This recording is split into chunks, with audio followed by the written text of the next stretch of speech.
And blue moon of Kentucky, keep on shining. It actually got a less hazy spot in the sky, but yeah, there's still a lot of clouds around. Let's let it crawl across.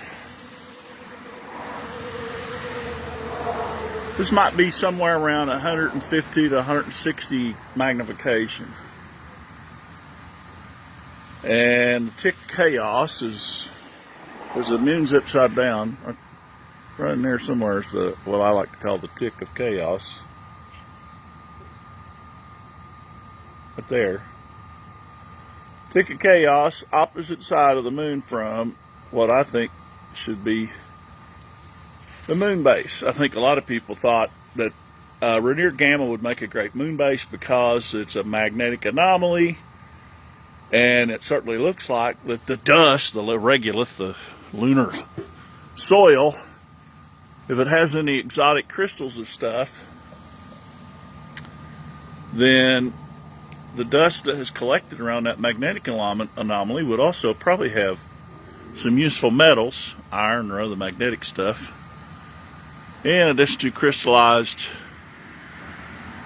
whatever. Water and comet dust, which we know from Halley's Comet in 1986, that the tail of Halley's Comet on the mass spectrometer looked a lot like it had, what would you say, shale oil in it. I see another problem here. My dang laser dot scope was off a little bit, so now it's close. I may be able to find Jupiter here in a little bit, but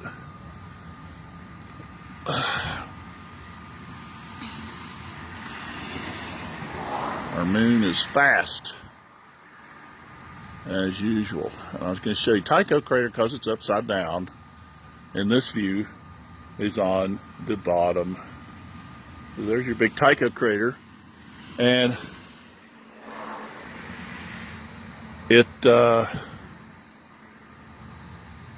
doesn't appear to be plasma like some people claim the moon is made out of green cheese or plasma. It's just one of the major features that's kind of fun to learn to identify. And really, if you got really young eyes with high visual acuity, you might even be able to see it. I forget how many miles across that is. It seems like it's not as big as you might think. 84 miles or something? I don't know. Anyway, it's Tycho crater, although it appears huge with reference to the other stuff there on the moon. And you can see the sprays of dust curving around the surface of the moon. I think that's what's neat. One of the neat things about Tycho crater. So, relatively speaking, it's pretty recent damage to the moon. But, you know, there are some cultural references that talk about a time when there was two moons. Another angry reddish moon showed up. It had a much faster orbit and hung around for a few months and left. And that goes back, I don't know, 3,000 years or so, or maybe Babylonian or Sumerian tablets, the cuneiform tablets. Talks of that. There's a story, and by the way, they're using AI now supposedly to weed through a lot of those tablets. Let's see, everything's upside down, so where is Lunar Gamma? I thought we might actually be able to see it tonight because the clouds are acting a little bit like a filter,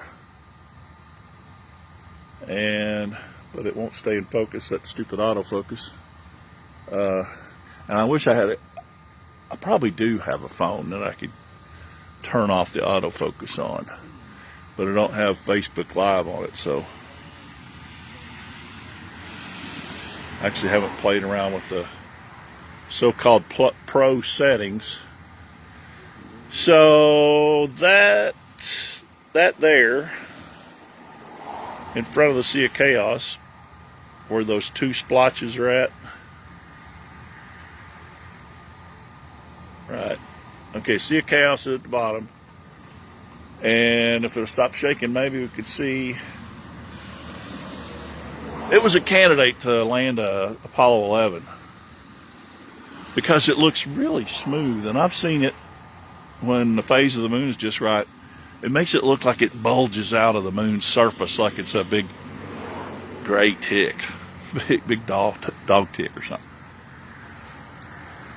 But it also has two eyes. Unless you have a really good telescope, you can see two eyes on it. So that's why I kind of nicknamed it the tick of chaos. It's actually called the Sea of Chaos, or whatever it is in Latin, Maria Chaotica. I don't know. But go across campus and see if the lawyers and the scientists and the musicians can tell you how to pronounce it, and then go see a Catholic priest. There may be 4 ways to pronounce Latin. I don't know. It's like a dead language, like a lot of languages they've tried to restore.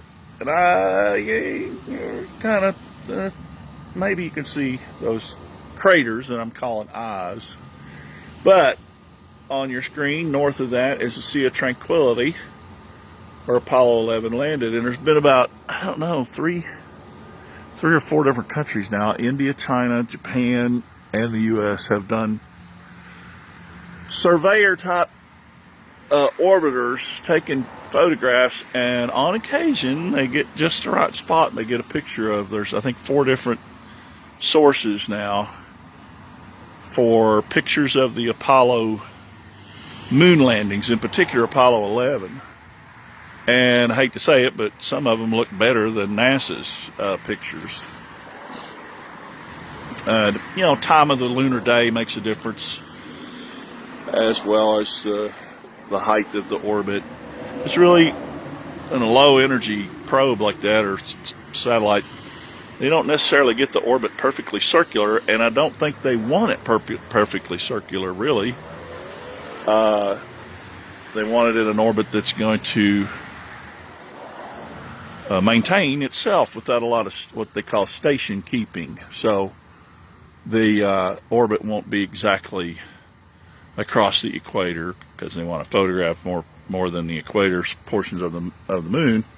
And something near polar would be better. Now the Apollo orbits, Apollo 11's lunar module may still be orbiting the moon. There's some guys that's tried to model that based on its position when they released it, and it's amazing how low the computer models, the mathematical models, show that orbit got down as low as maybe 12 miles or something over the years. It may still be in orbit around the moon because there's no atmosphere. As long as it don't hit a mountain, might be the final end of the Apollo ascent module of the lunar module. Could still be orbiting the moon. And the orbit that it was in was initially fairly circular, because they did correct as they got out there. Even Apollo 8 did a burn to stay in Earth orbit for about 11 orbits, I think. And they've tried to make it as circular as possible. All those different Apollo missions, that's what they were about, was refining and trying something new each time. And there's been some critics of Artemis, that Artemis was jumping ahead too much before they tested things. So, partly as a consequence of that, and that they don't really have a lander yet, the Artemis 3 mission is going to test docking with both competing lunar modules that may be launched on separate rockets with an upper stage of the Space Launch System that would be powerful enough to do a so-called low-energy trajectory to the moon. And by doing that, even though it takes longer, like Artemis 2 took quite a bit longer for their mission than Apollo 8 or Apollo 11, to get there and get back, it's better to sacrifice that and have a little more fuel to play with your orbit, especially if they're going to try this wacky polar orbit where there'll be a minimum of 6 days on the moon before they can catch a ride with the return, whatever return craft that stays on orbit, because that polar orbit is a highly elliptical 6-day orbit. And it's not going to be very easy, as you've seen. A couple of the probes recently that I think were private enterprise probes looked like a refrigerator-shaped thing with 6 legs on it. They both tipped over, and because of where they landed, there wasn't enough light to keep the batteries charged and keep them from freezing. So they only got a few pictures out of it before the dang things died. It wasn't a great success. For whatever reason, they think they can land these big, tall things, like Elon Musk's lander. And it's going to be like an upper stage, and they're talking of tilting it over and letting it land on some airbags or something like that. And there's lots of ideas into what Musk wants to do, whether it's worth doing or whether it's risky or not. But that's why I think a more equatorial orbit that would allow 3,500 mile an hour orbit instead of a 12,000 mile an hour at the bottom of the orbit. When you're screaming past the South Pole, you're going to be really moving, because it's at the close, is it perigee or apogee or apollune? Anyway, on the high end of the orbit, when it loops around the north side of the moon, it'll really, really slow down to maybe hundreds of miles an hour. And so that's why, being highly elliptical like that, it's going to take a lot more time to go up and back. So if you land on there with something that isn't going to take you back off, and dock with something that gives you a return burn to the Earth, has about a 6-day interval. So I think that's maybe part of why they canceled that Lunar Gateway station. They're going to build out a Lunar Gateway station that would be up there and manned, I guess, with sort of like the space station could have more than one return craft. Wouldn't probably be a Soyuz, but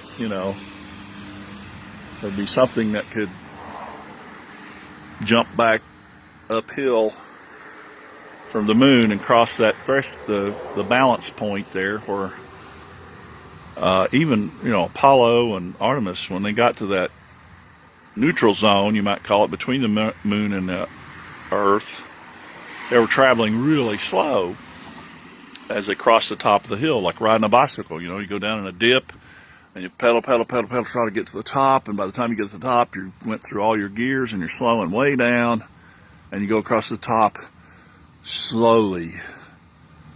And if you've got bad brakes, like rockets kind of have bad brakes, they don't want to have to carry a lot of fuel to slow down from 12,000 miles an hour or something. They want to slow down from as little as possible to get them over that hump into the gravity well of the moon. Even though it's 1/6 the gravity, or 1/6 the mass, but yet 1/4 the size. When you're traveling towards it, you're going to pick up a lot of speed real quick. So the Apollo orbit, being equatorial, was about 3,500 miles an hour. Much better than trying to catch a highly elliptical orbit at its low spot over the South Pole, or to land from that, because you imagine you're going around the South Pole just screaming along, zooming along, and then you go way out north, and by the time you get to the north end of it, you're just slowly going along. And as you get closer and closer and closer, zoom, like that log truck, screaming along, and somebody has to play scream and catch up. I guess I could try to see if Jupiter's going to cooperate. I want to see how far those moons of Jupiter have moved, since I think I've got my sight scope and the laser dot is close. It might be a little closer.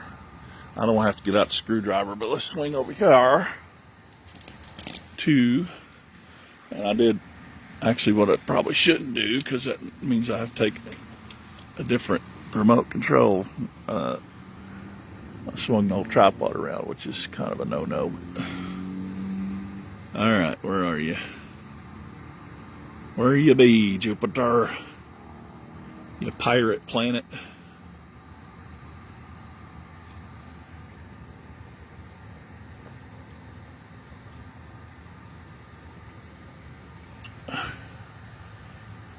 All right, getting close. Ta-da! Jupiter! Come on, Jupiter.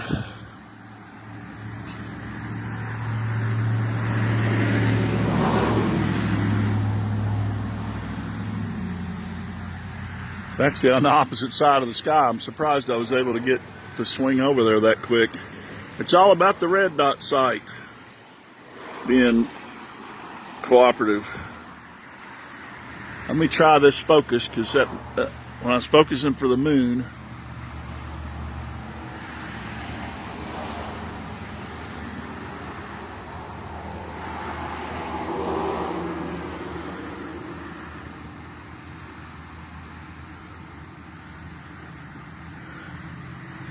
ta-da! Hey, I see cloud bands, barely. They showed up and disappeared. Look how close those moons are.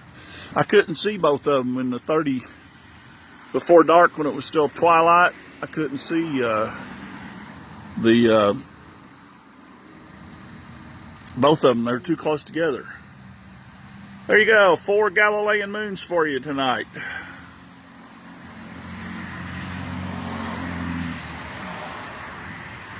Twinkle, twinkle, little moon. Actually, they don't twinkle. It's the phone doing that. Hey, oh, there you go. Thanks for the thumbs up. So, again, it's upside down. So tonight's formula for Jupiter is 2 equals 2. The 2 moons on one side, 2 moons on the other. And it's going down quick. That's the Earth turning, though, you know. You know. And I think I'm out of worm gear. Ah, come on. I think my worm gears ran out of worm. Gotta feed it some more worm. Alright, where'd you go? I just knocked my sight scope out of whack.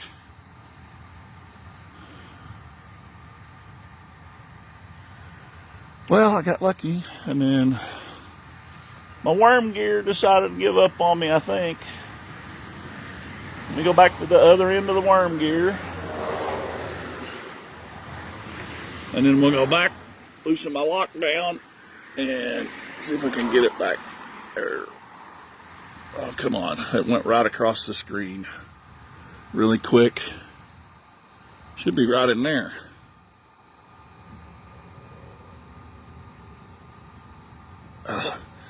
It's all about having, getting your sight tubes calibrated and trying not to knock them off. When you're doing yard sale astronomy, you don't have a lot of exotic equipment. You make do with what you got. And This particular telescope did come with a, well, actually it was the $35 one that I bought. It did come with a cell phone adapter, but it wasn't that great. So I bought a different one, and then somehow I ended up with a third one. And I bought the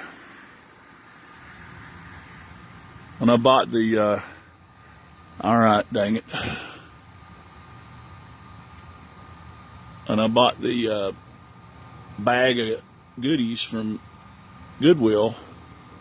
Had like 3 telescopes in it, and I think it had one of my camera mounts, and that may be the one I'm using now. So a lot of these you don't know until you try. Shoot, I lost it again. Should be right there. It's hard to watch my red dot scope and the phone at the same time. No, there's not a power. I thought maybe there was a utility line that had gotten in front of the scope, but it wasn't in front of the, not in front of the red dot. Oh, there she is in the sight scope. And, oh, it's gotten dimmer. I think there's clouds in front of it. That may be, oh yeah, it's sorry. In my sight scope, I can see it's just, it's obscured by clouds.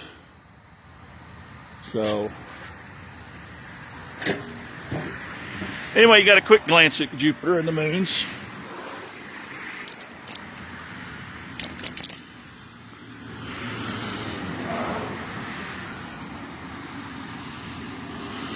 Oh, but yeah, the blue moon of Kentucky's keep on shining.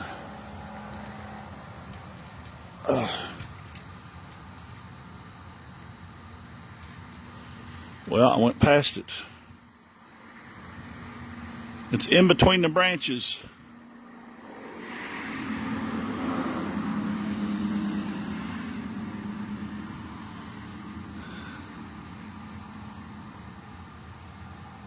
Well,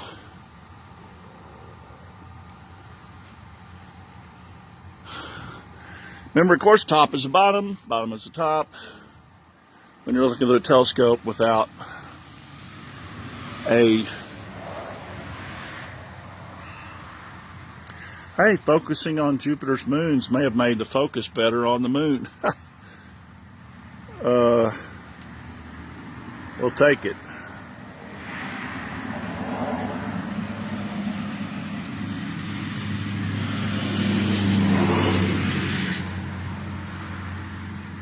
Tycho crater. Go back up to Sea of Chaos, and then we can go over to Moonbase Alpha. Some people want or near Gamma, and I don't know if we can see it or not. It's throwing me off because it's upside down.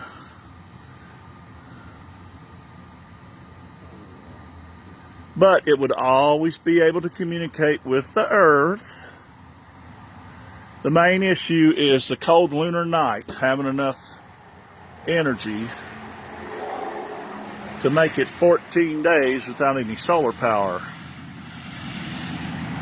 And of course you would also want some artificial lighting for your greenhouse. You'd have to probably grow some food. Like The Martian, if you ever saw The Martian. But as I mentioned earlier, Halley's Comet showed us that there's a lot of hydrocarbons that aren't dead dinosaurs.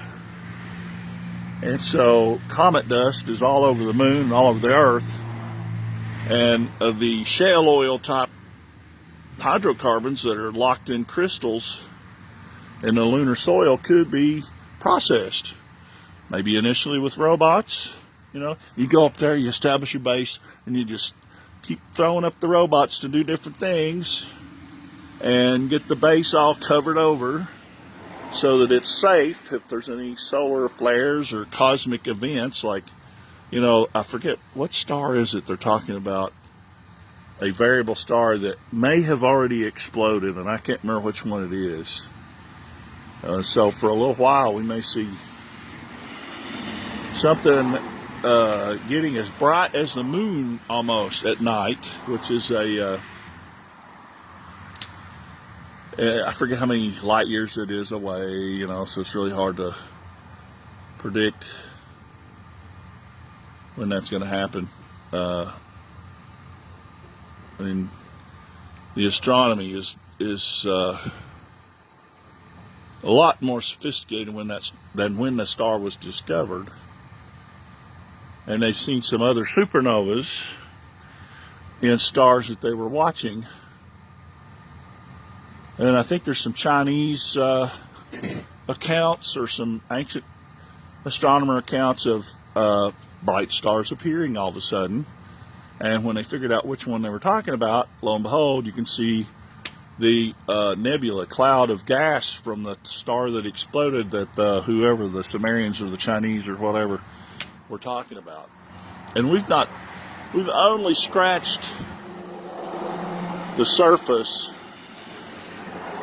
when it comes to understanding what all these ancient civilizations were able to do. Because once they figured out how to feed themselves, then they started looking at the world around them a little more, perhaps. And I wouldn't be surprised if they found out that the Chinese had some kind of crude telescopes. There's some old art. They think, I don't know how old it is, but maybe along the same time as Babylon or prior to that. There's some of the, what is that, watercolor type art that the Chinese do and the Japanese do that shows people looking through a tube, which, maybe it was just a tube with no lenses, but like they were peering up at something.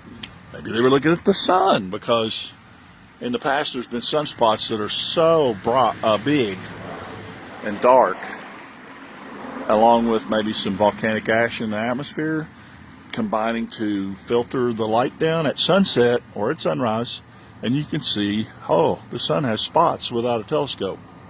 Now that's rare, but if you're dealing with civilization that lasts for hundreds of years, even if they didn't have telescopes, maybe they figured out they could put some kind of smoked glass over their tube that they're looking through at the sun, and they could actually see the largest of sunspots. I don't know. It's just ancient history that you go, what were they doing looking through a tube that looks like a telescope if they didn't have lenses? Anyway, that's the blue moon of Kentucky tonight, and there is, of course, again, this is upside down and backwards.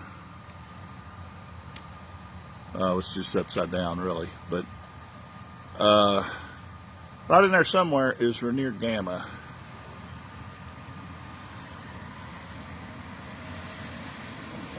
And I think it's, let's see, that spot, and then 2 craters over, and it's right in there about the center of the screen. Little fuzzy splotch that's got a big magnetic and field around it, which would act a lot like a shield.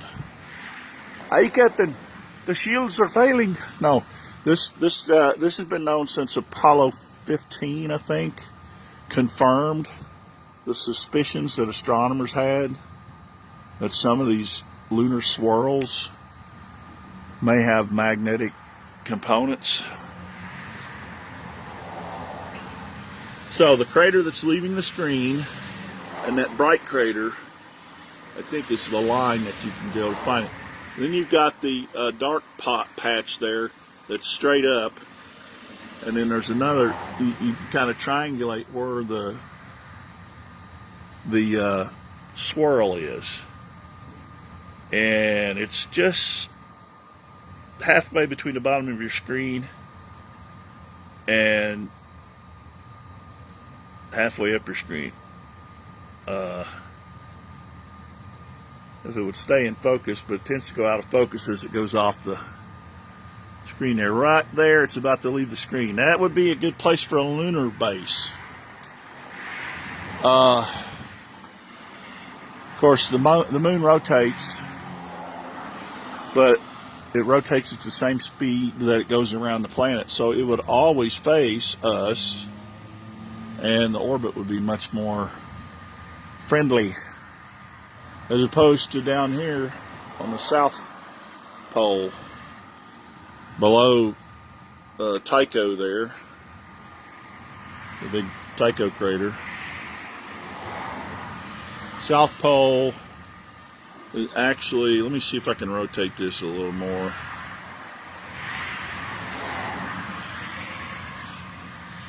I'm trying to guess. South Pole has a lot of geography, we'll say, too. So, a lot more stuff to avoid in trying to land. Or when you're maneuvering around, you get your base built in some crater that's shielded from the solar radiation, but maybe not all the other events that can happen cosmically.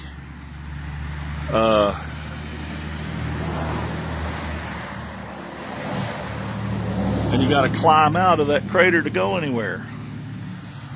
Whereas if you're on a surface feature like Rainier Gamma, you can bury your modules with lunar dust using robot dozers, so nobody's at risk, and you land right near it, getting your moon buggy, and as long as there's no angry solar storms happening, or maybe even during the solar twilight, morning or evening, you can travel around and take the soil samples and find your rich deposits of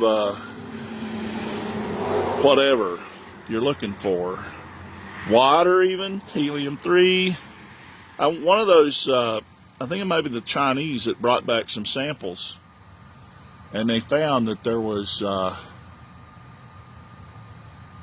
stuff locked up in crystals in the regolith, which, the theory was, hey, we could extract stuff and not have to carry everything up there.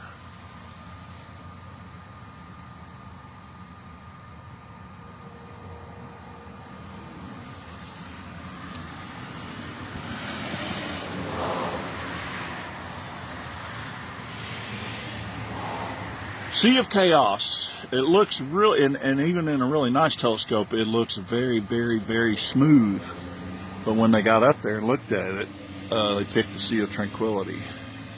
And it's probably because the orbit to reach the Sea of Chaos would have to be a lot more inclined. It wouldn't be on the equator than the Sea of Tranquility there, which is, which one is it? It's upside down. Where's, it's right in front of the Sea of Chaos. Sea of Tranquility is right. One of those two splotches there. The Maria, the mouth of the, as I call it, the Tick of Chaos, Maria Chaotica, or whatever it is in Latin. Sea of Chaos it is pointing toward tranquility. Of course, when Neil Armstrong got down to like 150 feet, he was like, "Oh man, this is." And I don't know, Buzz Aldrin, one of them commented about, "There's a lot of stuff down here. Where are we going to land this thing?" As they're seeing all of the what looked like a nice smooth dark patch, right? Because there's not a lot of craters, which also kind of tells you that those dark areas are much, much younger. Are they maybe an indicator of when the moon showed up and got captured by the Earth, dropped off by some rogue grouping of stuff? Maybe a brown dwarf that it was around until, I don't know. Now, the time scale of 4,500 years ago Nobody would believe that in the scientific community, right? Oh, the moon's been around longer than 4,500 years. Well, you know, don't make me quote Horatio's counselor. There's more things, or was it Horatio that said that? There's more things in heaven and earth than are dreamt of in your philosophy. Oh, I see part of what's going on with we're looking through a bunch of twigs and clouds. Looking through twigs and clouds. They're just out of focus. So that's obscuring some of the detail. Yeah, that's why the South Pole is kind of dark. There's a big twig in front of it.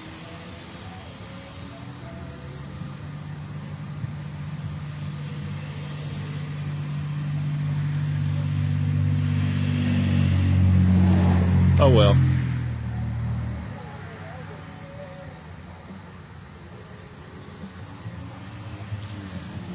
Just seems like it's drifted out of focus too.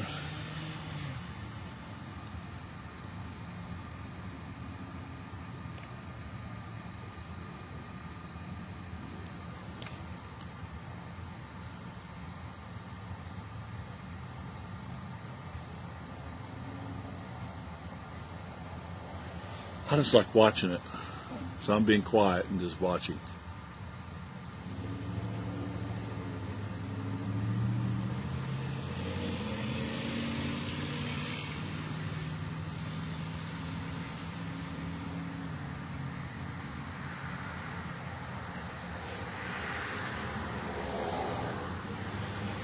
This is the time of the night when the traffic starts slowing down too, so it's a lot nicer to be out here without all the Jake brakes and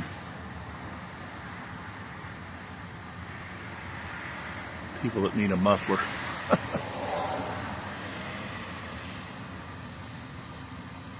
Alright, that will be our last look at where the moon base could go. Hey, what was that, a bird flying in front of the moon? Or some bird that zipped by? If you go find my crescent moon video, there's an airplane that flies past the moon. So, big raspberry to those who try to claim that jets are flying higher than the sun because they've got some video that makes it look like the clouds go in front of the sun. To me, that's pretty hilarious.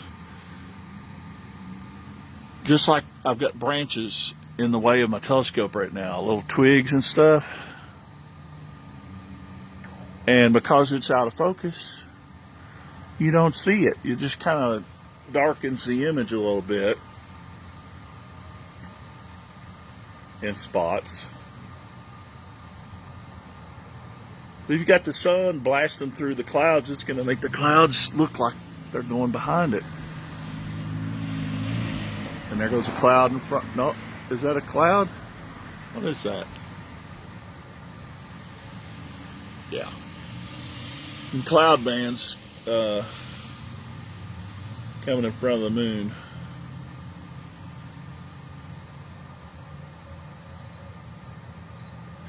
I think it'd be cool since, you know, it seems inevitable, these out of control corporations and their data farms. They're looking at nuclear reactors, sort of like what's used on the aircraft carriers or submarines, to supplement the massive power that's required for these server farms. To say nothing of the water they're going to be draining out of the, you know, storage tanks. Treated water. There's people reporting that their water pressure is plummeted after the big data center shows up. Need more water tanks, you're welcome. Water towers or whatever to maintain the pressure. Including maybe the data farm needs to pay for one to put at the data farm, right? The server farm. Rather than to make taxpayers pay for it, and there's very few local jobs once the construction phase is over. You know, you got maintenance crews coming in to swap out things, memory modules or whatever, as needed. But they're designed to operate with the least amount of labor as possible. Woo, nice. Well, they're called fart cans. Some little 4-banger with a so-called fart can on it for a muffler. Ain't much of a muffler. Not to be crude, but that's what they call them. Especially people that don't like them.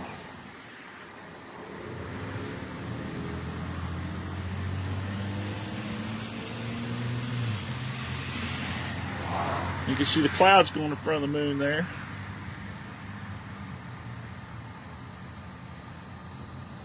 I think that's kind of neat.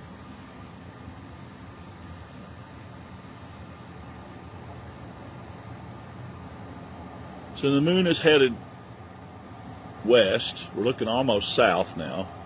Moon's headed west. Clouds are going to the east, from west to east. It kind of makes it look like the moon's moving faster than it is. But it ain't.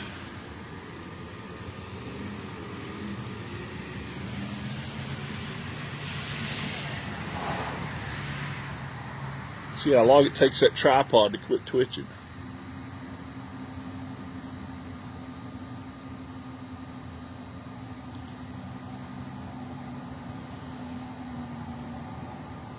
I don't know very many words to the song, so you don't have to hear me sing Blue Moon of Kentucky. If I sang it too good, it might be a copyright violation and you wouldn't be able to watch the video.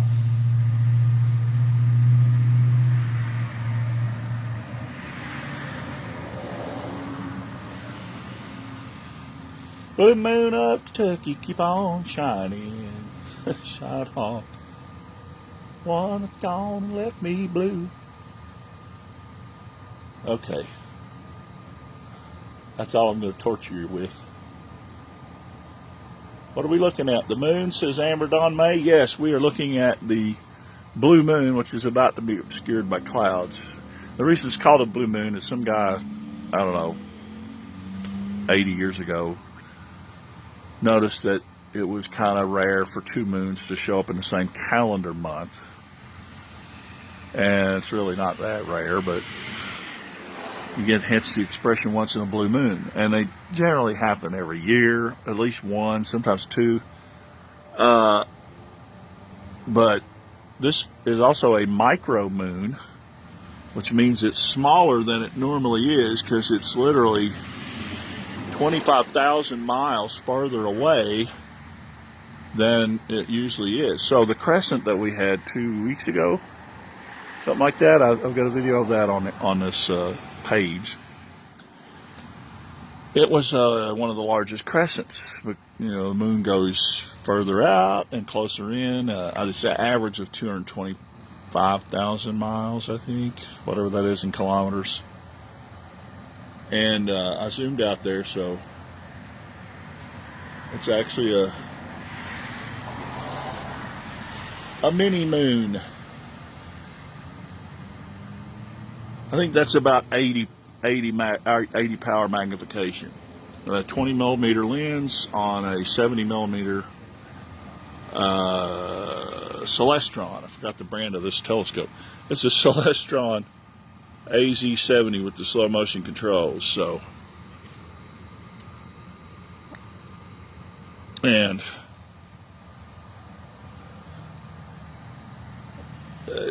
it's called a micro moon because it's smaller, and the moon that's larger, called a supermoon, we'll have two of those late in the year, I think. Maybe November and December we'll have a supermoons, which means they're about 17% larger, and they are around the closest point in its orbit, which I think is, I don't know, 212,000 or something like that miles. Like 300,000 kilometers, I don't know. But there's quite a variability between its closest approach and its furthest away approach. And when it's closest, you have the supermoon during a full moon. The moon comes up at or just after sundown, right? It's on the opposite side from the sun, and it's full moon. So tonight's moon, though, is a micro moon, and it also happens to be a blue moon. So, and yes, we're looking at the moon. So, a blue moon of Kentucky. I should have looked up the song so I could risk a copyright violation. Singing more of the, and that's only been a problem on this Facebook page for other countries, not America. Most of my stuff that I've loaded on the TV10 Morehead Legacy page is it'll pop up a message that says your video is muted in countries where Facebook does not have music rights. So sorry if you're in another country and you can't listen to my parody songs. I've done several like karaoke parody songs, a couple of Billy Joel's with harmonica, unfortunately. And I don't know, some of them I just sang them basically straight, like I did maybe 2 different Charlie Cook videos, and then when he was killed, one about war and another one about money. I don't know, different things if you want to go look them up on my page, TV10 Morehead Legacy.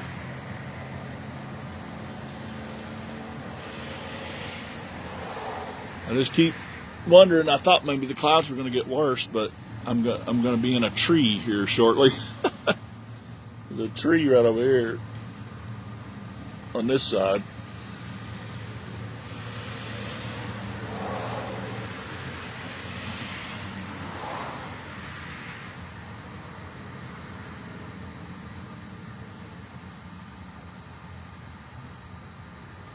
Well, I hope you liked tonight's video of the moon, and we got to see very briefly Jupiter.